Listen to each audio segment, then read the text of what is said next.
Malimao, très urgent. Bien vendredi 5 août 2022. Malimao, te chibon teke kono.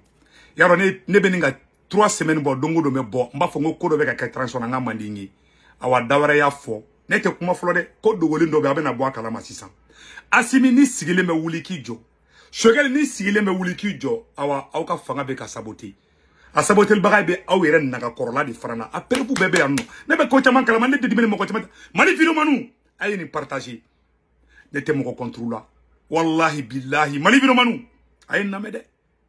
Aw ne be ka keleke. Me ko bebe ka taga di sunguru de mabi. Sunguru. Aye nyoro la me flode. Aye la me flode. Ça dit que Karim Keta ibeka ka fanga tientane. Aw na nga nyoro la me flode.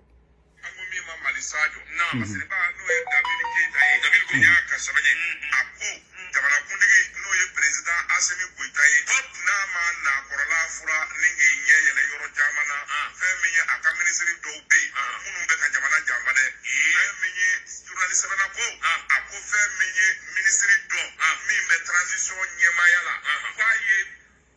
marché, Soublo di à Sunguru Doma, 300 millions Kamesaba.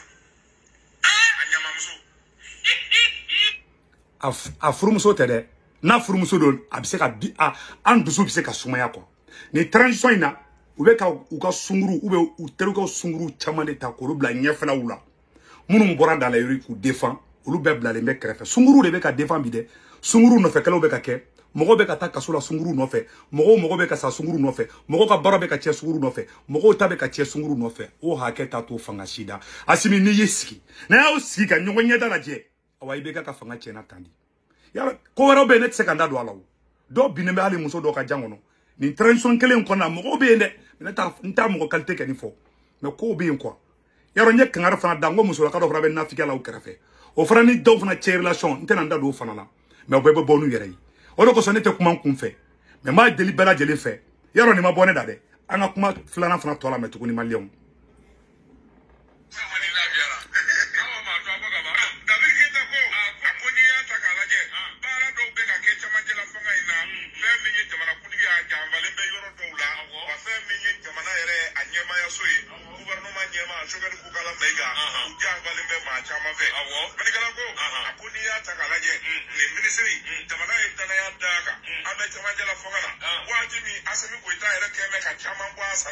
ko Assimi janfalindu ko Sugali janfalindu yara ma bonne dade ni le ko ni fodoro abe fe ka fara do abe ka fe ka ni fara lié chien do be abe fodi chien kala tsika tuyin quoi ça dit ni chien kala baula hal na ka jekulu yo ko ke ni chien kala bala fa ka dénoncer aka dabladi yaro ni ma bonne dade awa ba me dawere fana da awa be mali beta segu ko ye danga mi do danga intetu araba ni mo ko kibe na de ka nyogo sutara ke na be mata jiwo yo fe ka shibonte ke kono mo ko sita ni klonga male on abli Malien don do jolul bo ayala ja ay kuma ina mede Assimi janfalindo Sugali janfalindo ni ne de kunye kuma info parti sakana ala se ko to ko be fe ka malichi bo ayen kuma to la meya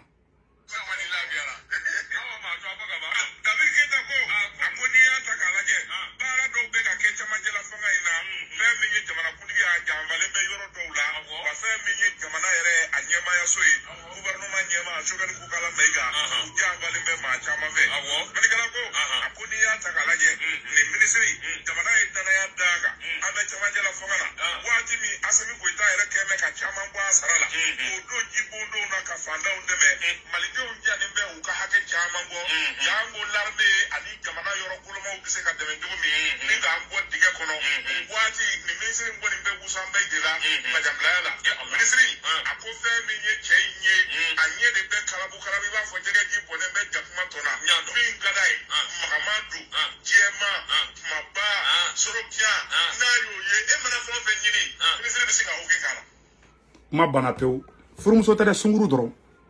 sunguru de be ka raja jamana ngono kuyi me ka chien de fo nyana M5 de bora ka dale ka uri beta yere wolu de bora ka uri beta ani mouvement chama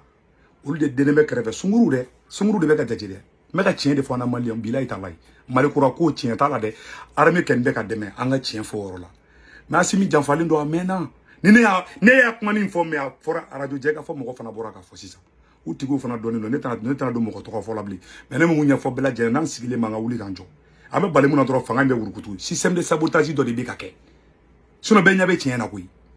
ali munu be kataka mogo mene ou complice ou be ali transition konana maintenant do worola ali munu be ka boka transition saboter ou ka complice be transition de fana kono maintenant do bela mais ka fo surasu na mena exemple clé de la surasu la bi Assimi mena exemple clé de la bi colonel nommé ou be karsa nommé yan fait aya klito aka genouna Erdogan ni a wulaw no fait bi surasu ta au défend peuple de ba au défend ni a autour be phobie peuple de dos ay peuple considéré vous n'avez aucune considération pour les vidéomans les activistes nous me ko yere fawi koko abe orona bi janfa gluki de ba de parce que abe ka nyoko sutran galonka awangaloma de liga jamana sito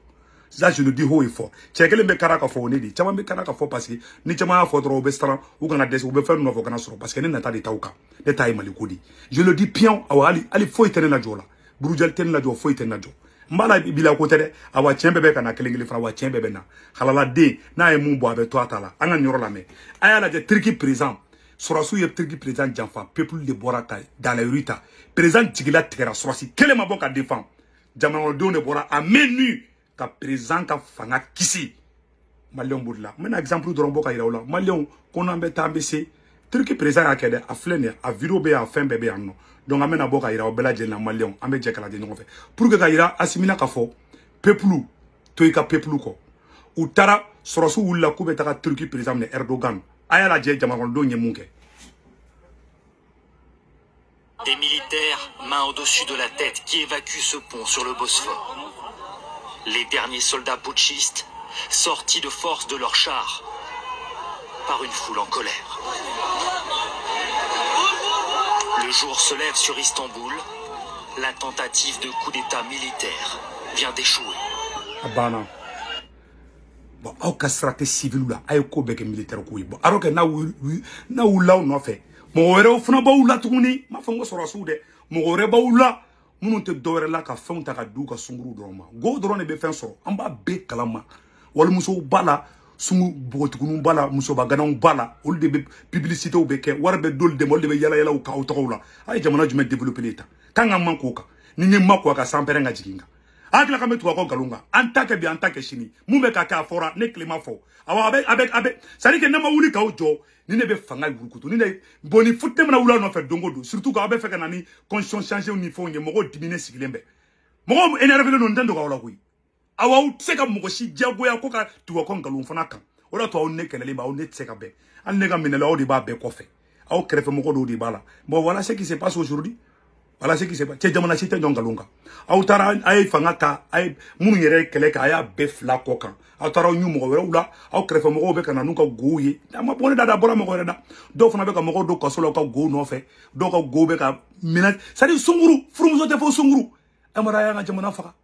et pour ba be kalama de journaliste be ka kuma fo ba be kalama de o be ka nyoko sutara di malien be en témoigner sunguru de be ka bla sans fait bi ka jamano den ka horon den ni yere wolo den toyi am ba be kalama be dossier bambulu am musola ka o de fara be ka do be ka aw mani essayer konana ka mo sa ka mo bruja ka galon no mo la ka mo diffamer moi j'ai été victime on connaît comme makoka muso de be aw mais c'est grave c'est très grave malien a be flere bon ala de na usura chaque fois ima Erdogan ne abe na Amerique dogoya abe France dogoya ajigi be jonka aka sura sutede ajigi ba ka jamana do ne ka a usura do me na jamana do ngoli a flene a prévu flene président de kulila ka jamana do ngoli aya la me. Les militaires investissent les ponts, prennent position à l'entrée des aéroports, instaurent le couvre-feu et font lire un communiqué à la télévision. L'ordre séculaire, démocratique, social et constitutionnel sera bientôt rétabli. En vacances à 700 km de là, le président Erdogan appelle alors une autre chaîne de télévision via son smartphone. Son sort semble sur le point de vaciller.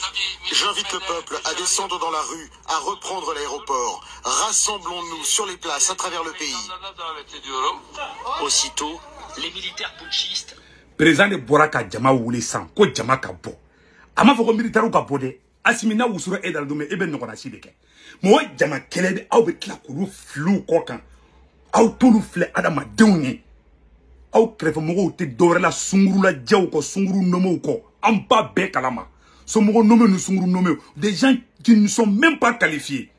aw be ka bara be dajila abe fle ko amba be kalama ne dimino no ko do be ne tseka fodi ya sutara ro jenyoya sutara di ne tenda do kodo la ma ba do mumbe ne ba do mumbe ora to ne komanda wi parce que abe fene ka to ko sra no ko le ndika ne take ni jeni mba ko ka ke o ka karere be no ala to atuda mais ne take ne horonde ne gere wuludindi awa o ka sra main bia main abe sra no ko le ni fana kan ala sago au sago malion peuple de be jamana fenge Venezuela fle na American ku be ta Venezuela kama domina sorasi ni jamana be ka yere jenge mo ko folo be janfa ko sorasi di mo manteli ki janfa e peuple di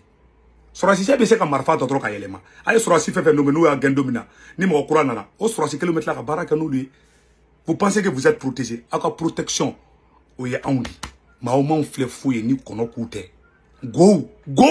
kamuso do no molu kata kuma télévision so la ibeka ka ministre ko go korodo go no me ne bi amuso ba gana bebe ka wuli bi ni force yebi o be yala la yoro no ngonche anya bu bela faso warde be ka duma faso de nyumon ko lu den kerefe abe arre ba ka fanga nche ne tente kuma blen ala ka hera ka wi ala ka glinyuma dauma